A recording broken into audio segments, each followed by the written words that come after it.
7-ден 8-ге шығып жатқан айғыр, мінгі, бойы 1,70-ті жобалайды, қызыл паспорты бар, Қостанайдың асыл тұқымды жылқылар ұстайтын Тұлпар Агро коммерциялық фирмасынан шыққан жылқы, үйірге 100% гарантия дейді, бағасы 7 миллион теңге деп тұр, саудасы бар, Түркістан облысы Сайрам ауданында тұр, байланыс телефоны 8778-060-1010.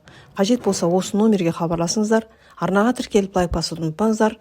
Өздеріңіздің 4 түлік малдарыңызды сатуға жарнама салғыларыңыз келсе, мына телефонға хабарласыңыздар. 8702-910-0705. Сол ат жылқы дейді. Мына дүниенің зейнетінен дейді ол дейді.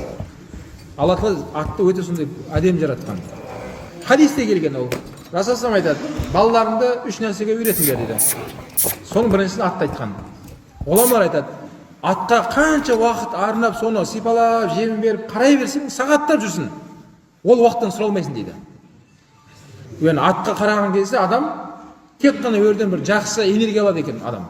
Мінсең де, сипаласаң да,